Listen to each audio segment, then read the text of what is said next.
Olá, a paz do Senhor, que Deus abençoe a sua vida. Você que não é cristão, não é evangélico, é um prazer dirigir a palavra de Deus também para você. E eu quero dizer para você que nesse canal Ministério Ampliando Fronteiras existe centenas de vídeos para a sua edificação. Se inscreva e será notificado quando for gravado o próximo vídeo. O nome do canal, vou repetir, Ministério Ampliando Fronteiras, Ailton Santana. Você pode compartilhar, baixar esse vídeo ou outros temas e enviar para o WhatsApp, para o Facebook, enfim. Mas vamos naquilo que é mais interessante para nós, o mais importante deste momento. Se não é pecado, por que eu não posso fazer? O que tem a ver em praticar certas coisas se elas não são pecados? Primeiro nós devemos analisar que a primeira carta de Paulo aos Coríntios, capítulo 6, Paulo diz que tudo me é lícito, mas nem tudo me convém. Tudo me é lícito, mas não me deixarei dominar por nenhuma. Nós vivemos em uma era em que as pessoas vivem em busca daquilo que pode fazer para elas praticar, vivem em busca de descoberta daquilo que lhe ensinaram, porque no passado houve muito exagero em proibições.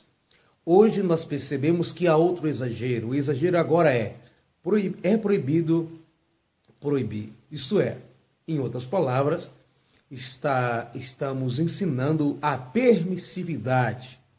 E nós, como cristãos, devemos tomar o cuidado para analisar a palavra de Deus, que Paulo diz também em Coríntios capítulo 11, ou melhor, capítulo 10, lá nos versículos finais desse capítulo, ele diz que comamos, que bebamos, ou que façamos qualquer outra coisa, que seja feita tudo para a glória de Deus. Existem coisas que não são pecado, mas edifica, ela constrói, tem algum benefício. Existem coisas que não é pecado em si, mas é inconveniente. Então nós precisamos analisar sempre esta ideia de nós, como cristão, como nos portar diante da sociedade, até porque somos servo de Deus, somos cidadão do céu, mas somos também cidadão da terra ainda. Nós vivemos em sociedade, neste mundo, nesse sistema, tem as leis humanas, nós temos a ética entre as pessoas, existem situações que a Bíblia não condena. Por outro lado, nós precisamos analisar como vamos ser interpretados ao nos comportar de forma em que as pessoas venham nos questionar, o prejuízo que podemos causar. As pessoas podem até querer nos ferir com palavras agressivas, nos dizendo que somos crente e não damos bom exemplo.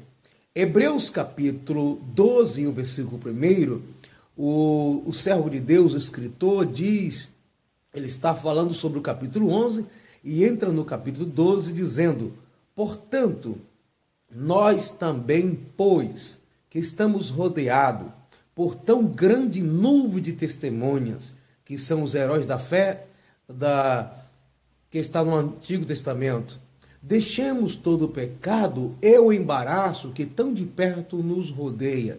Observe bem que ele diz, na linguagem da Revista e Corrigida, ele diz assim: deixemos o pecado e o embaraço. Não está dizendo que é para deixar apenas aquilo que é pecado, mas aquilo que é embaraçoso. Me diz uma coisa, quando alguém se embaraça, qual é a probabilidade ou a possibilidade? O que pode acontecer com alguém que vive se embaraçando em alguma coisa? É cair.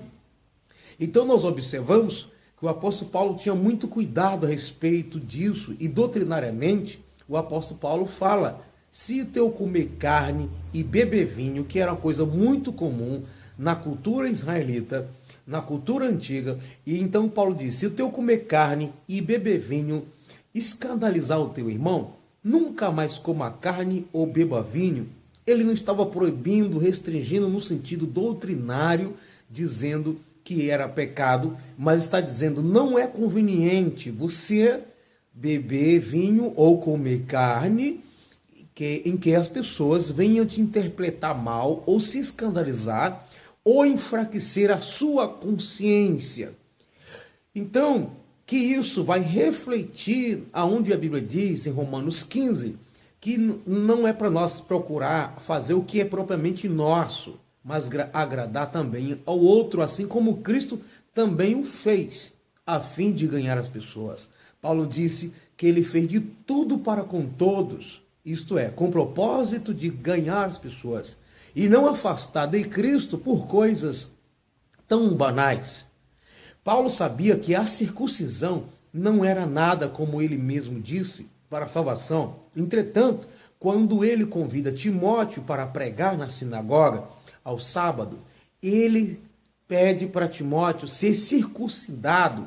Isso é, se ele não fosse circuncidado, os judeus não aceitariam que Timóteo entrasse na sinagoga ou pregasse a palavra com liberdade. Não seria considerado um judeu ou alguém fiel às leis mosaicas. Então Paulo usou isso como estratégia, não violando a palavra de Deus. Então não é conveniente levar Timóteo comigo se ele não for circuncidado. Mais ou menos isso que o apóstolo Paulo deu a entender. Então nós precisamos entender isso. Nós como cristãos, existem muitas coisas que a Bíblia não condena, mas edifica, constrói, dá bom exemplo, é louvável, é amável, é justo. Nós precisamos analisar, precisamos perceber que nós não vivemos apenas entre nós e Deus, nós vivemos entre as pessoas, em sociedade. Por exemplo, em algum lugar na Bíblia diz que o homem não pode usar um vestido, vamos supor, um vestido para homem, como em alguns lugares, ou como na cultura de Jesus, os homens usavam vestido.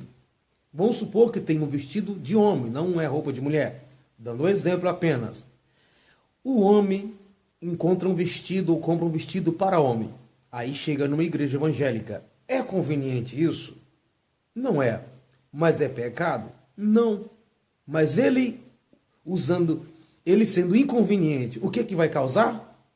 Criar problema de interpretação, vai fazer com que as pessoas pequem. E neste caso, ele vai estar violando a doutrina bíblica, onde diz para nós não causarmos escândalo às pessoas. Então, se nós fizermos coisas que não é pecado, e isso trazer transtorno aos fracos na fé, dessa forma estaremos violando os princípios doutrinários da palavra de Deus.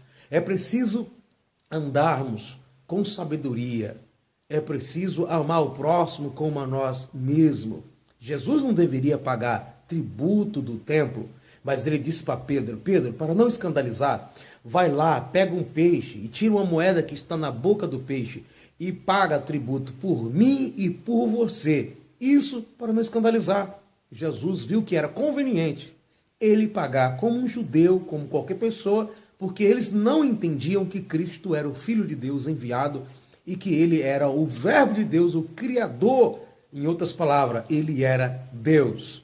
Então Jesus queria conquistar o coração dos pecadores, então ele teve de sabedoria para assim fazer. Então é necessário nós analisarmos qual é a necessidade de fazermos coisas que gostamos de fazer. Às vezes nenhuma, mas não é conveniente, não é pecado, mas é inconveniente. Então sejamos sábios. Lembre-se bem, pense consigo, em meu lugar, o que faria Jesus? Deus abençoe, compartilhe esse vídeo se você gostou.